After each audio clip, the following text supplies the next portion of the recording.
Okay. Quick word about blocks under the head. When you're in constructive rest, if you have a block and it's squeezing your throat this way, too many blocks. If your head is this way and you're compressing the back of your neck, too few blocks. So there's a happy point where this just gets parallel to the floor.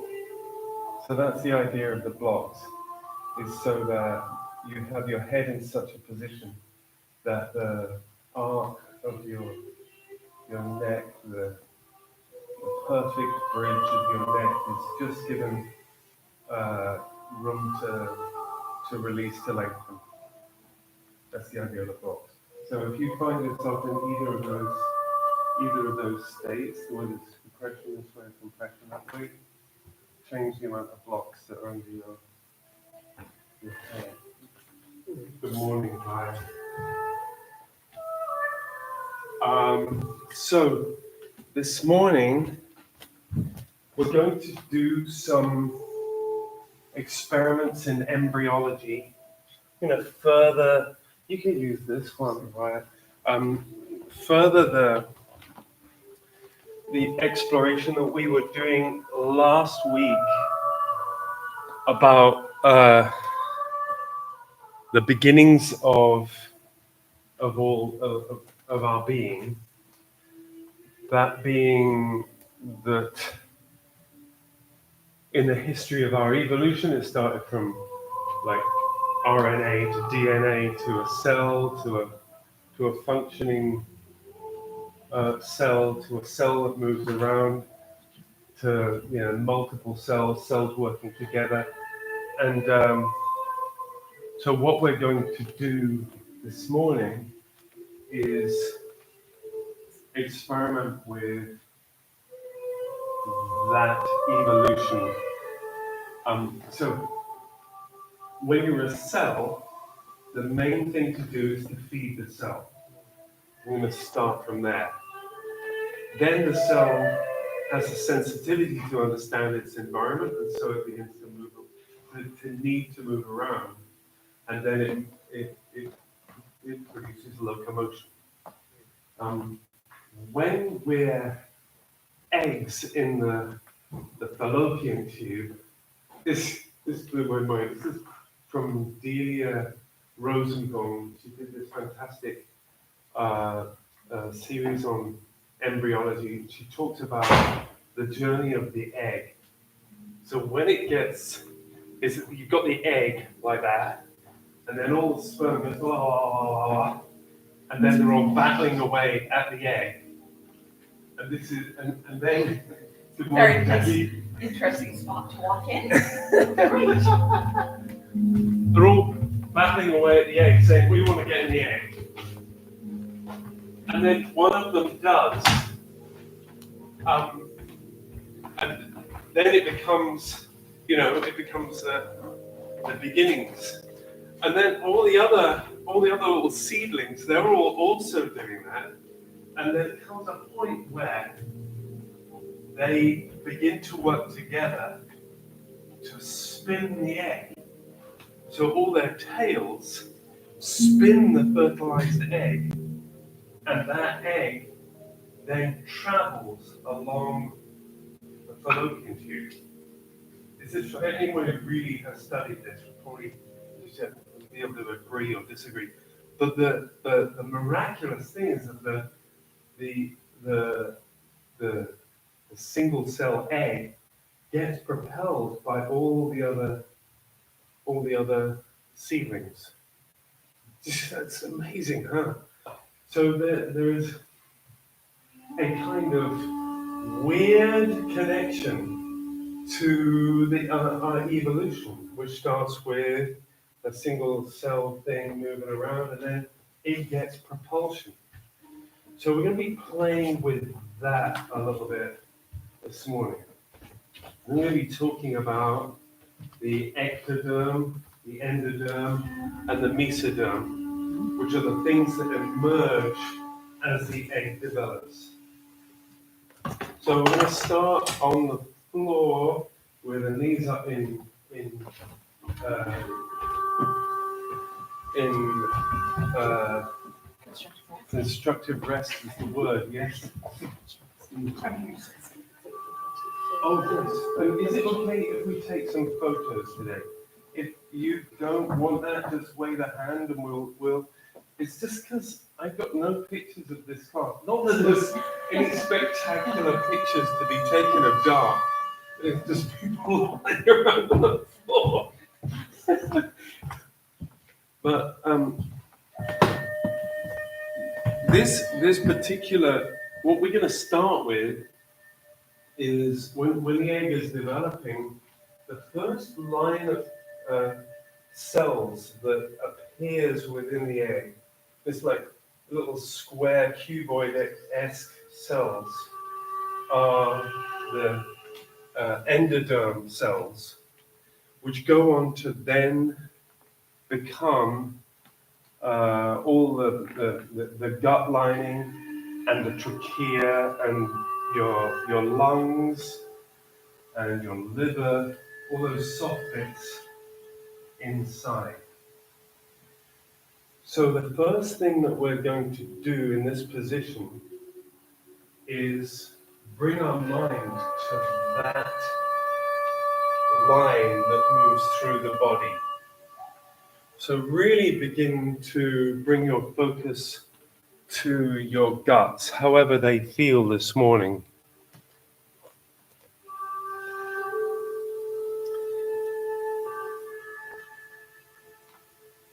And just to say about the intestinal tract, that as that develops, it starts just before the end of the mouth, and it travels all the way through your body, big, like wraparound of guts in the belly, and then just before the exit point, which you might become aware of just before the exit point, that's where it ends and other things take over.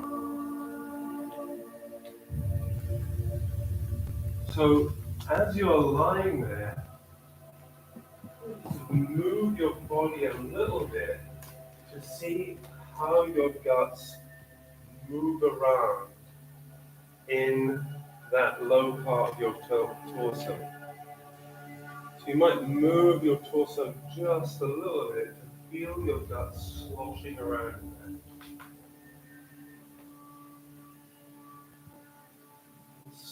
Yes, yes, exactly. And then to also maybe slightly move the top part of that gut tract just at the back of the mouth and down the neck. Just feel that. So you kind of feel the internal nature of that. And here's an invitation to see if you can sense the movement of that without engaging too much the muscularity that surrounds it. We're just going to see if we can bring, and this is tricky. Let's see if we can bring the focus purely to that tract that's running through the body, which also, of course, includes the lungs. Now, see if you can sense your lungs inside this casing. It's as if you have not quite yet developed all the other stuff. Just to begin with.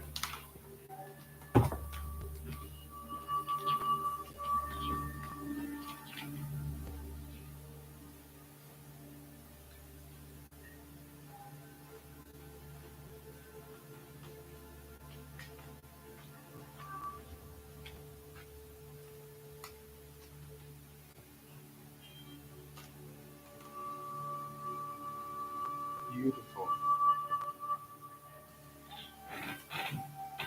And then from that mind's eye, of your intestinal tract, your breathing apparatus, your liver.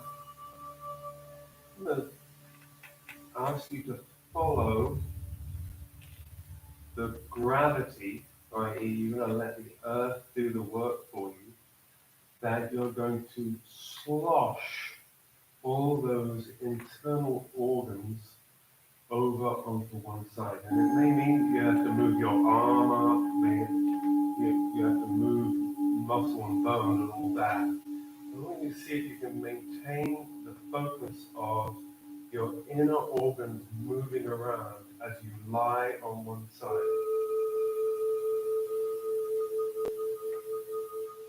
Come over and lie on one side.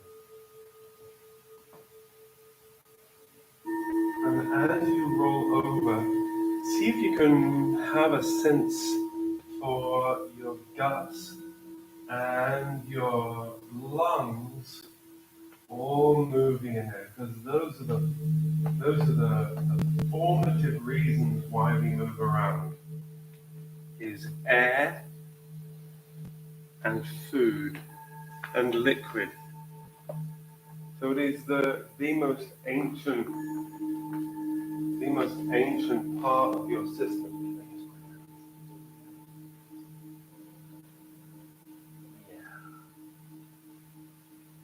And with your free hand on the top, just see if you can rock your body just a little bit to allow your guts to move around in there.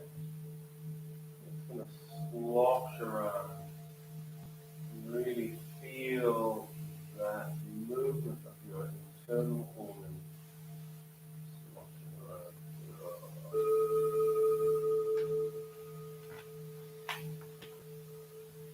And see if you can follow that entire track from the back of the mouth as you rock all the way down to the exit point, we'll call it, for want of a better word. There are other words for it, but I'm not gonna go there. Okay. Gentle rocking.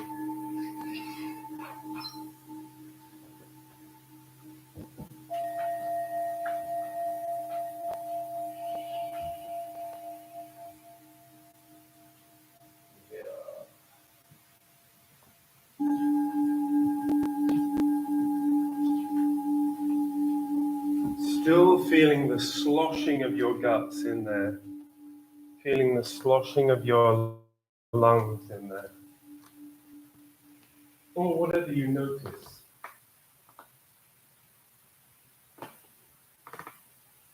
And then the top part of your track is going to look for air up and over to the other side. So as that top part, yes, exactly, begins to look for air and food over the other way. So the rest of the intestinal tract, the rest of the squishy lungs all begin to look on the other way, and then you're going to continue that rolling.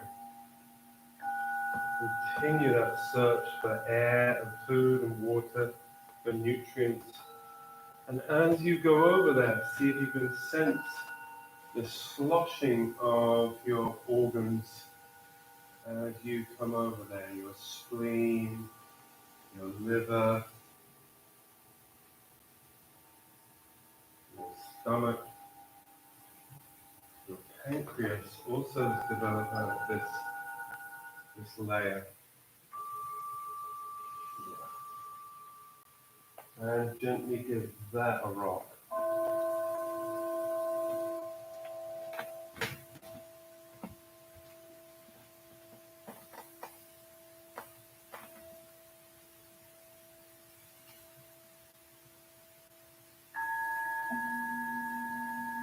Yeah. Oh, I hear stomachs gurgling. that is a good sign of release. And any kinds of release that comes up as a result of this work is perfectly okay. I regard it as a compliment.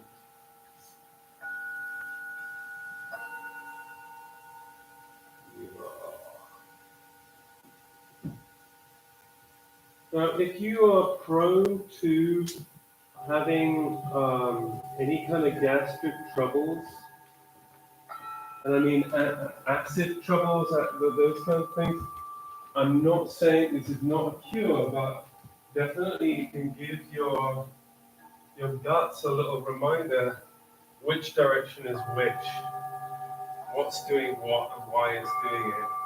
It is a way of loosening your relationship with that digestive system, is saying, hey, we're going to go back to the beginning and we're going to enjoy being there. Yeah. You.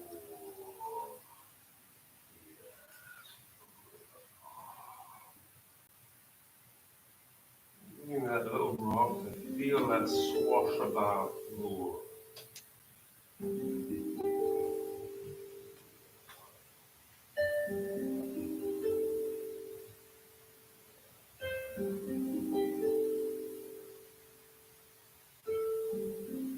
And then coming over onto the front. So I'm not saying this is without muscular engagement. Then you're just gonna move some blocks out of the way. Gonna come directly onto the front. And you can have your face down, or you can have head to one side. And as you come over onto your front, you're gonna really play now with the gut rolling around in relationship to the floor. So you can feel your lungs rolling around in relationship to the floor.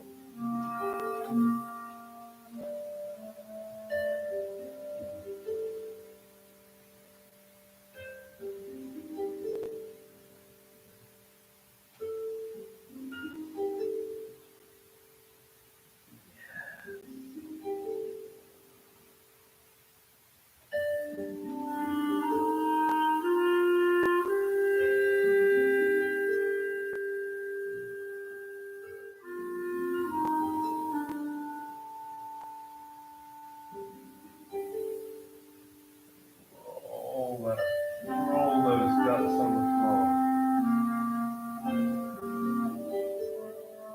Feel them move around.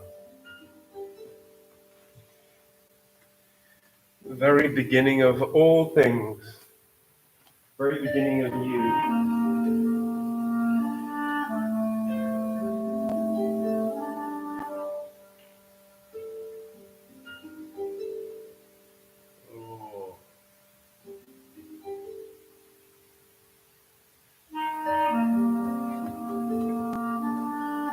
Continuing to bring your mind's eye to the very beginning of that tract, the intestinal tract, the very beginning of how you take in air.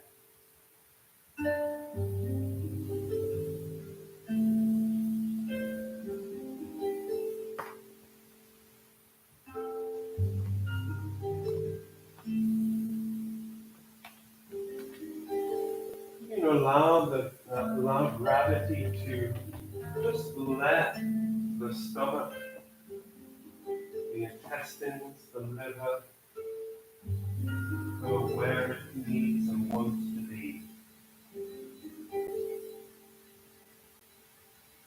Your torso shifts around gently in relationship to the floor.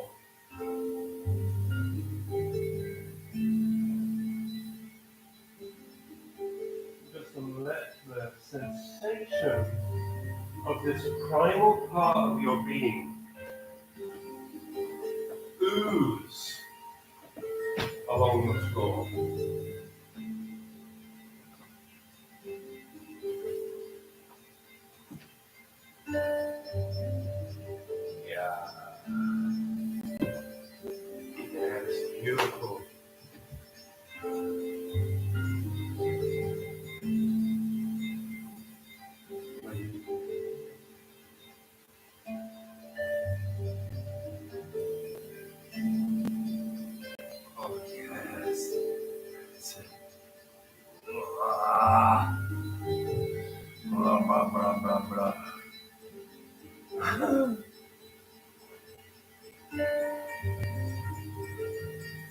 Very interesting.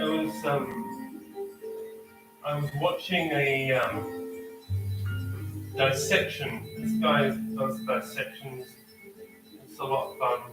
Uh, and he came across certain points where the fascia had decided to build a little bridge between a part of this fellow's liver and the inside of the rib cage. It was probably uncomfortable.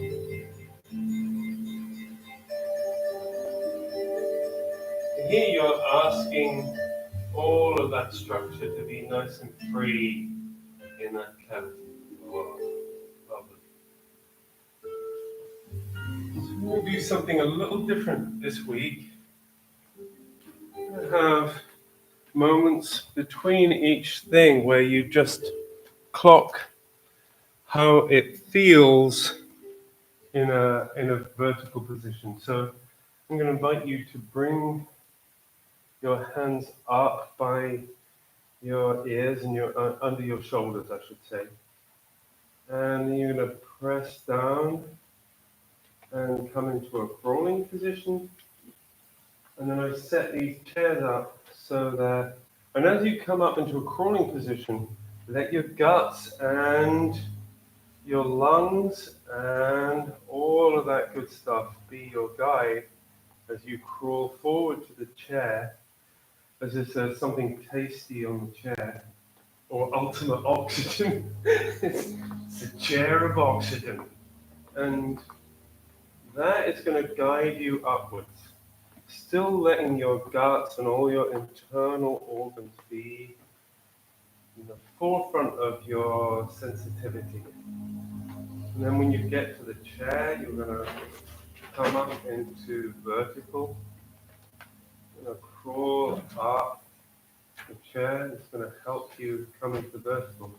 And all the time that you are coming up into vertical, let that intestinal tract, that maybe there's something tasty up above you. Maybe there is, yeah. And you're going to feel the bottom part of you, yeah. There's that whole line around which the rest of the system is built. Come up into vertical. And see if you can avoid self-consciousness, and see if you can keep your mind on that gut, lung being the essential thing. And take a walk with that idea in mind, just a little walk, just to see how it feels to have your guts just be utterly in a state of non-interference. See what it's like to feel your lungs fill in a state of non-interference. Mm-hmm. Yeah.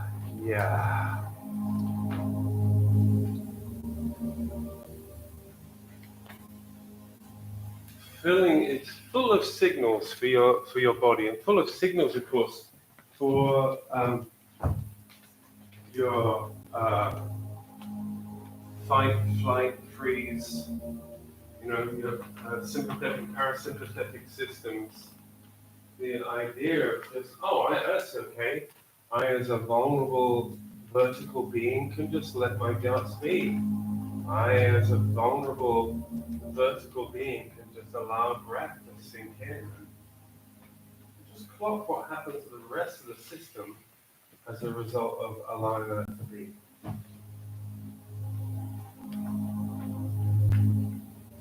Very, very nice. So just take a look this way. I'm just going to talk a bit. So if we have the egg, like this egg, and we have this developing mound of cells here, which is the endoderm, then up here, then there's some slightly striated or longer cells coming up here, which is the ectoderm, and that develops kind of like two tennis balls squeezed together. The next thing we're going to do is we're going to have a little look at the ectoderm. What comes out of the ectoderm? I hear you opine. Or Totally. Daily. what comes out of the ectoderm, and this is fun, is your skin and your nervous system. And ultimately, actually, I guess, then your brain. But your skin and your nervous system are the next things to come out of there. So when we come down onto the floor, we're going to bring our mind's eye to the skin and the nervous system relationship to that. Yeah, what that feels like. So I'm going to come back down into constructive rest again.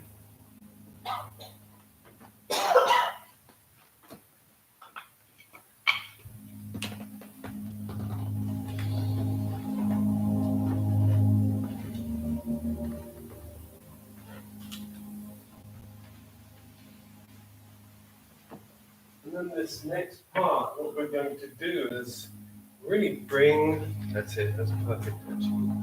Right. Bring the mind's eye to what is in contact with the floor. So all of this information is from connection with gravity. So in this particular state, when you're on the floor, I'd like you to take one hand on one side and draw a line down the middle of the body. So it's going to start at the very top of the head on one side, and you're just going to draw a line down the middle of the body. And you're going to pick that side that hand is on, and that side is the side that is going to explore the dermatome on that side, the skin and the nervous system on that side. So let that hand begin to explore all the skin on that side as much as it can. The other side is going to be left completely alone.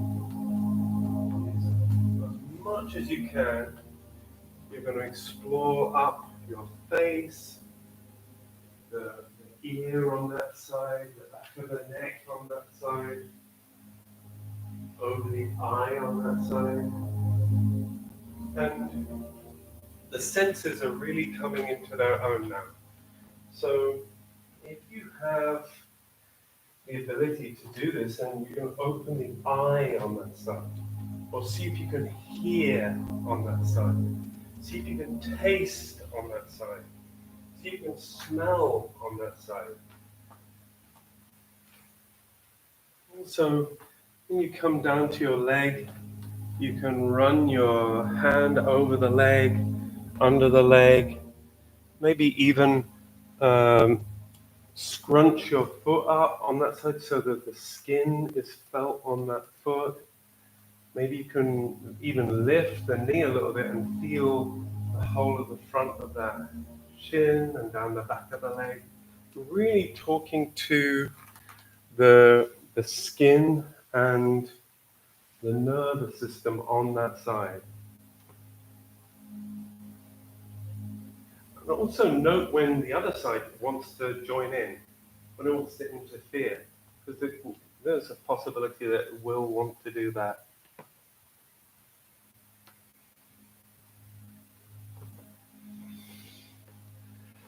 And then you can extend that hand as well along the floor and roll that hand and arm, so the whole of that hand and arm also has a sense of skin and nerve on that side as well. Yes. Great. Wonderful.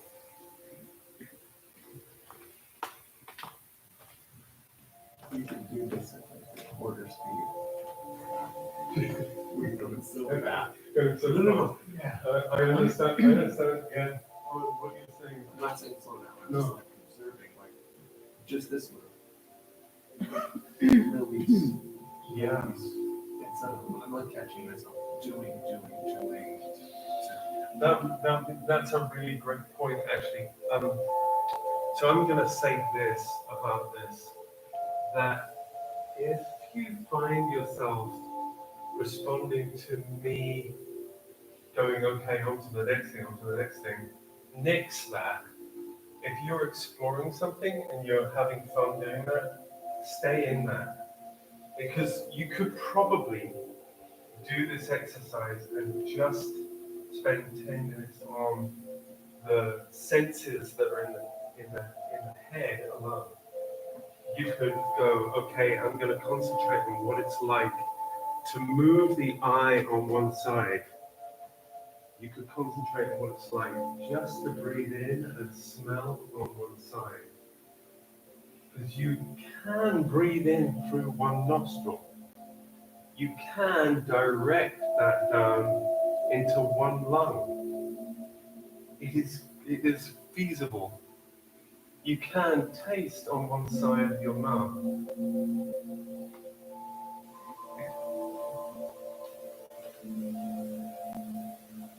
You can allow sound to be noticed out of one ear. So, yeah, you're absolutely right, Bo. Unfortunately, I am bound upon a wheel of fire called the clock, so I keep going.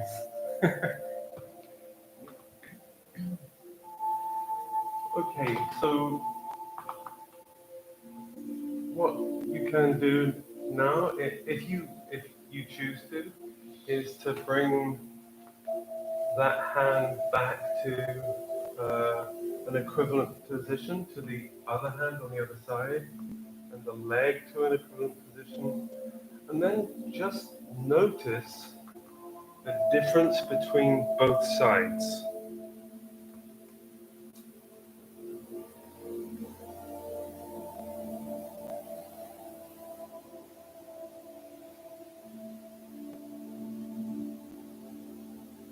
And this is just the skin and the nervous connections within that we're noticing here.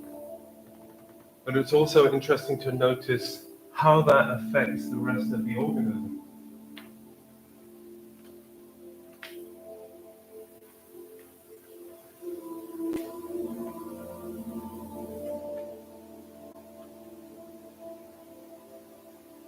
Okay, and so now you can begin to explore with the other hand on the other side.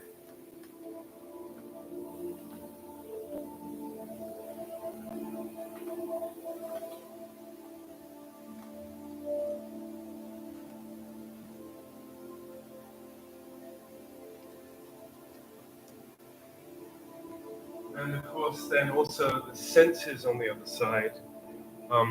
You can see what it's like to be aware with that one eye, if you like. Or if it's too much of a distraction to have one eye closed and the other eye open, you can also open both eyes and sense your field of vision out of that side, or even to look towards that side.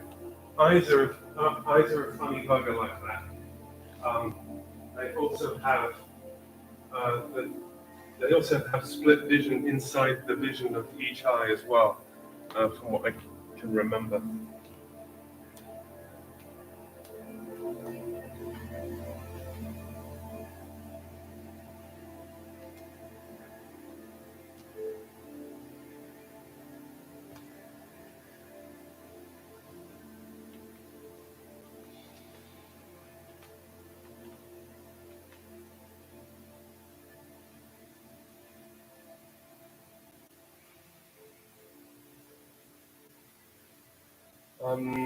and I probably didn't mention this in the last time, that you can also, of course, bring your mind to the contact of your skin with your clothes. So as you go through this, of course, there is a consciousness of the lightest touch of the clothes down one side, or the lightest touch of the floor, then the clothes, then your skin.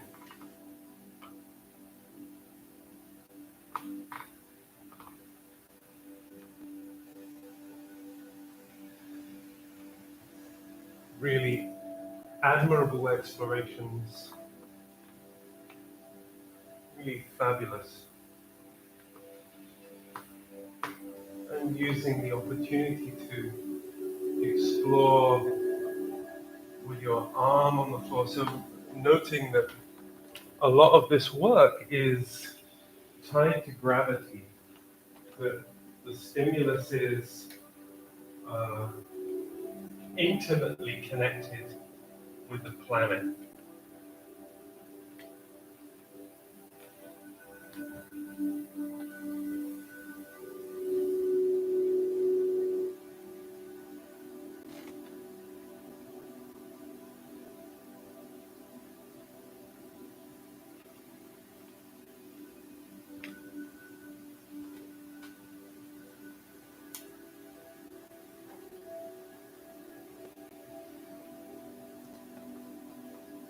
And then just give your back a little wriggle on the floor, just to make sure that all those nerves haven't gone to sleep.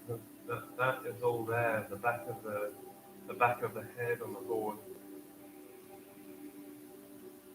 And then I'm going to roll over to one side. We're going to do the one side, then the other side again.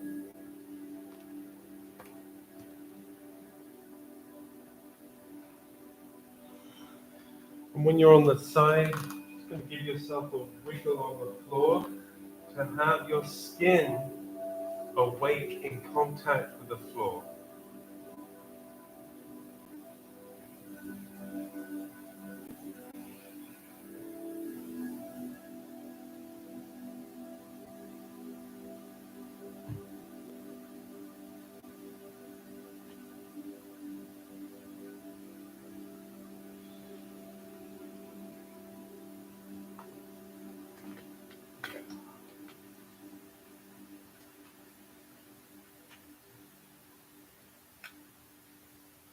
And then allow yourself to just roll over onto the other side, and see if you can maintain the idea of your skin being responsive to how you roll from one side to the other. So you're using the floor to stimulate. This is like developing a habit of noticing.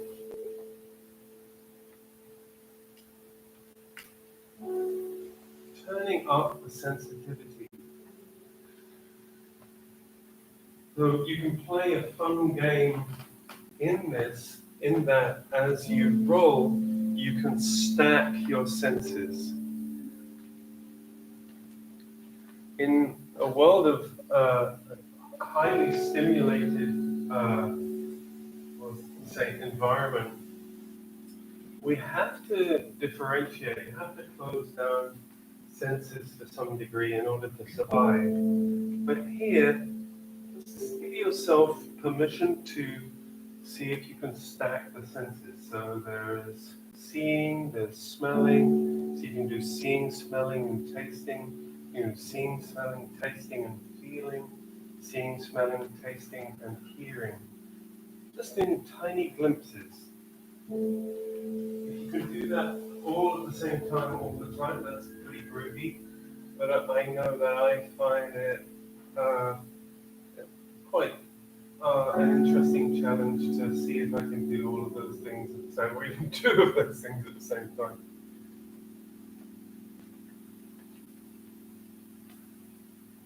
Then coming onto the front. You come onto the front, just give yourself a shiggle on the front in order to feel the skin on the front in contact with the floor.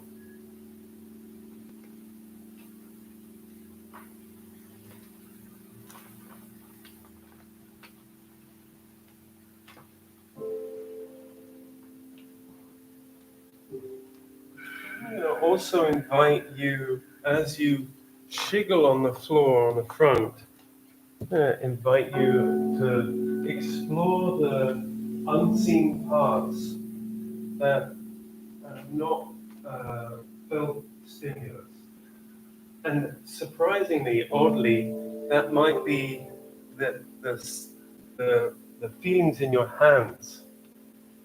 As you concentrate on the rest of the body, there's also the palm of your hands, the fingers, the back of your hands.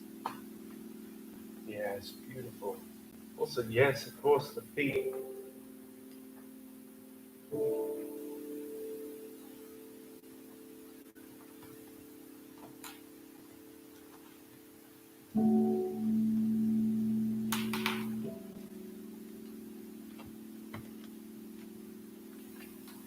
So in a developmental sense, of course, the senses have a hierarchy of importance because the senses will allow us to smell where the food is, to see where a friendly person is, to see where danger is, and etc. etc.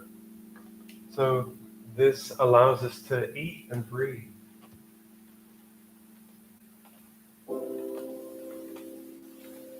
Direct contact with the environment. So then we're going to do the same thing. I'm going to press down on the floor and see if you can imagine that your skin is taking you upwards. So the skin in your back is taking you up towards the ceiling. You can imagine that there's a sensitivity that takes you up towards the ceiling.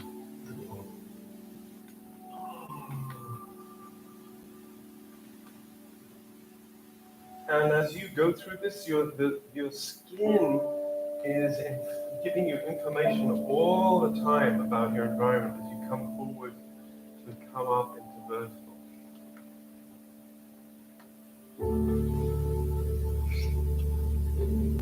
The different textures. Yeah, beautiful. Yes. Yeah, really what luxurious creatures we are. What fun it is to be alive.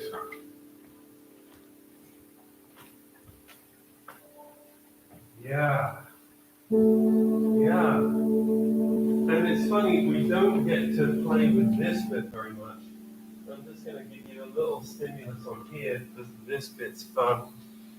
Which is the meeting place of the trigeminal nerve with the second vertebral part. That bit. Yeah. Is our holy spot, our holy connection with the heavens.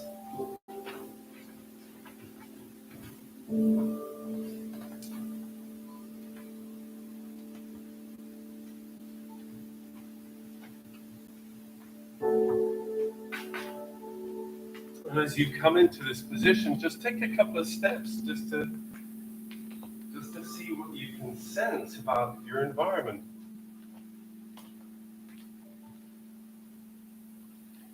Yes. Oh yeah. Because you're living in a sensate state, your nervous system is reaching out. I can see that you are. Suddenly, the space is a supportive space because your nervous system is reaching out into the space. Groovy.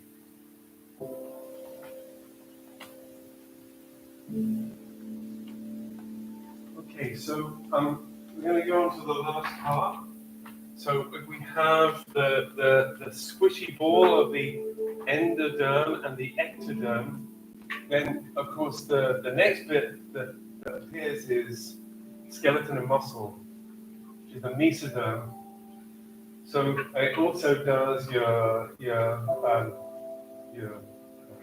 venous system and all that other juicy stuff, your lymph system, and that's like it's like wallpaper paste comes in here and spreads in between, and then creates a kind of trough, and in that trough, all the bony, muscly stuff emerges, and you can say that it's like. There's a hierarchy there, but actually it's one after the other all at the same time, really. But definitely it's the endoderm first, followed by the ectoderm, followed by the mesoderm. But it's life, so it's really messy. Yeah. Okay. So we're going to do that last part. I'm going to bring them all together. So you go back into constructive rest. There's one last part. So you're getting information from your skin about where you are on the floor. You're getting information from your guts about why you're there in the first place. And then here, with bone and muscle, there's going to be an interaction between those things all together. So, as you are lying on the floor, first of all, I'm going to invite you to just have a wriggle of the whole system. So, as you're lying there, just have a wriggle and feel your bones and muscles moving within the sac of skin.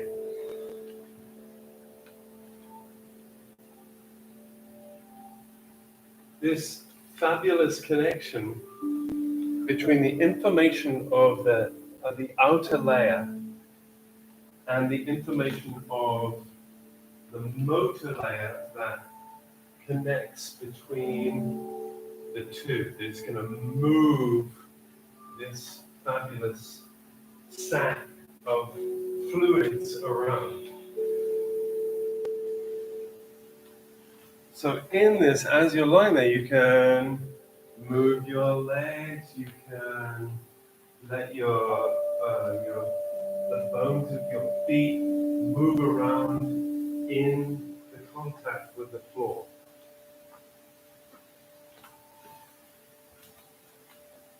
So I'm going to have some fun here.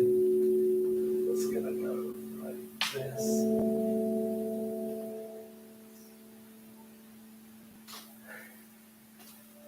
What's that like?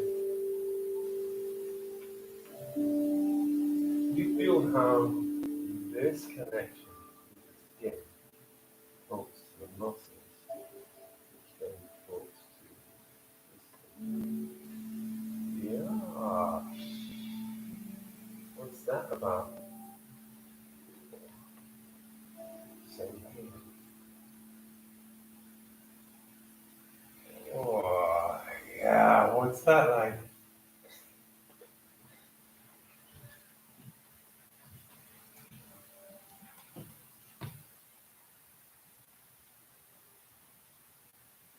All right. Yeah. So, oh, yes. So here, as we're playing with this stuff, because we're going to roll onto our sides now, and see if we can do the same thing on the side. I invite you to imagine as well that this whole line, eventually out of this, develops the somites, which then produces your spine structure.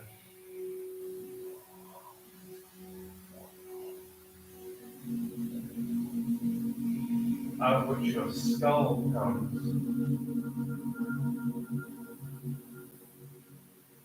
Let's see if you can play with the wriggling movement of the spine to carry you over onto one side again. And if you are, this is the very first time that you've moved this structure, then you can imagine that it is not held together with tension. So as you move, you can luxuriate in layer 1 of the guts moving, layer 2 of the senses moving, layer 3 of the muscle-bone relationship moving in a state of release, not in a state of habitual tension.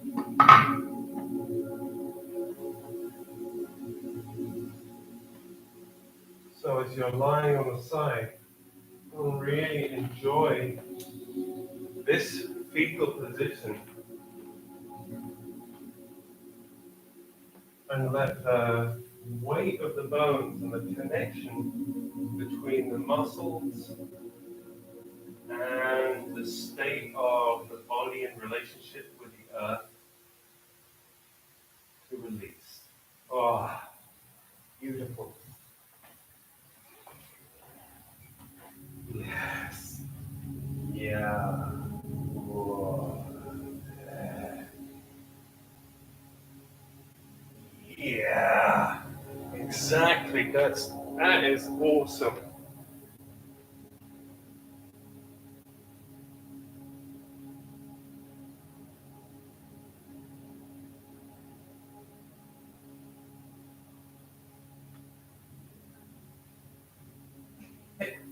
That's great. If you can have control over tension because you have control over your relationship with the environment, then you can do that at any point during the day.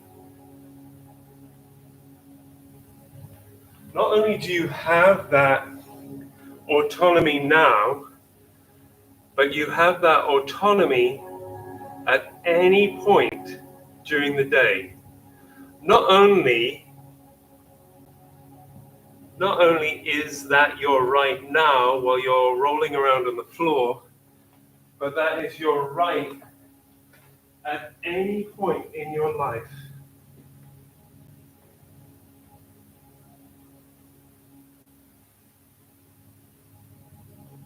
Yeah. Yeah. Beautiful. And then you can come and roll over onto the other side in your own time.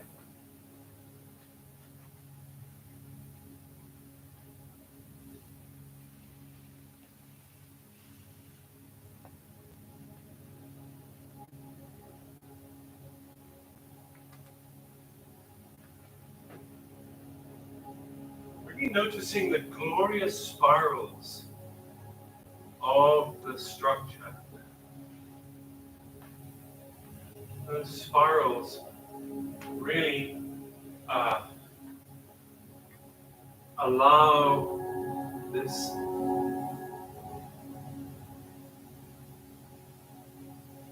tensacral movement, this movement that is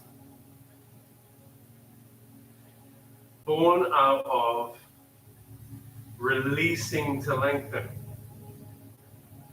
rather than contraction.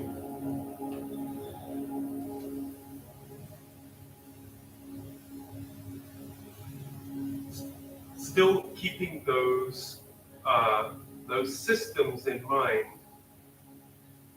your internal organs,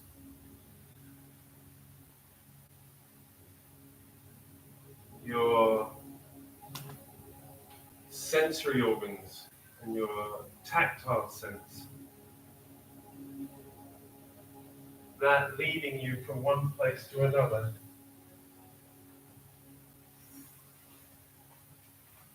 So then you can find your way onto your front.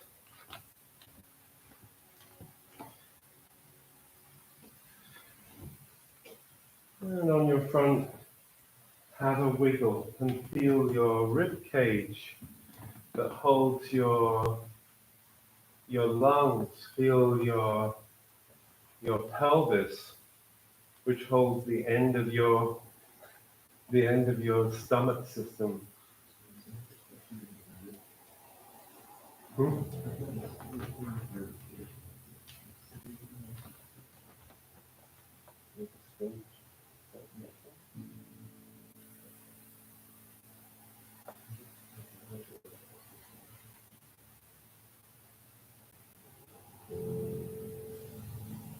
Yeah.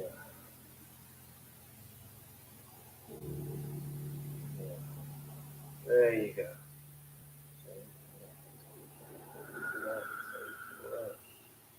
Yeah.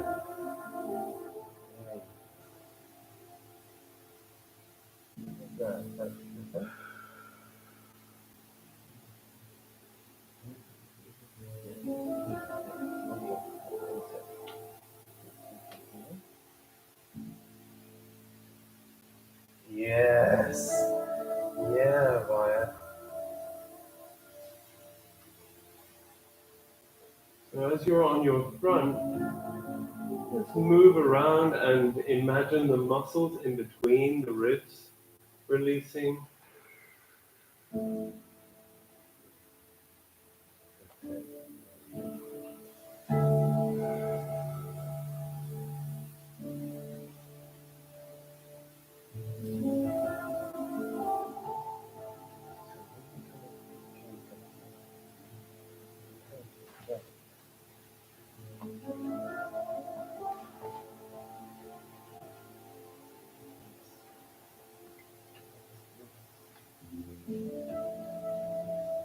Yes.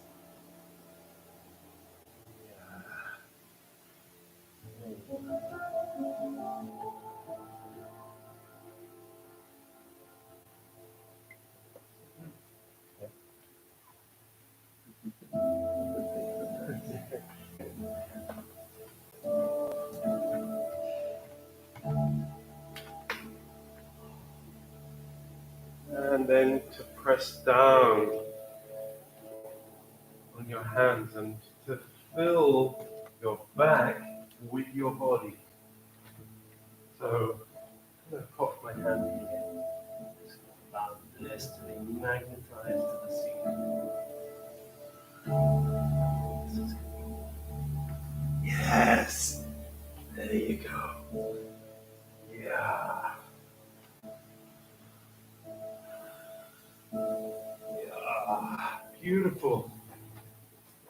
And then coming up to the chair one last time. And as you come up to the chair, so this is the fun last step, is that as you move, see if you can make connections between letting the gut be where it wants to be, letting the lungs fill, having a sense of what you see around you, having a sense of what you hear, smell, taste. See if you can have a sense of that. There is actually a light sensor in the top of your head. I'm gonna check my scientific sources for that. But I remember reading somewhere that there's a light sensor in the top of the head. Answers on a postcard. You can tell me next week whether I'm talking out of the other end of my intestinal tract. This one fact or generally? Under exit point. The exit point is.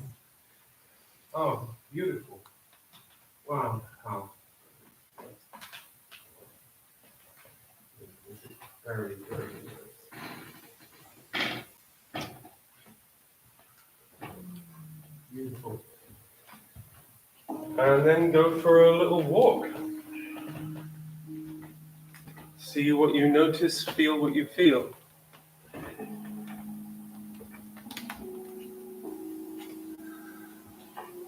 And this is where we'll leave it.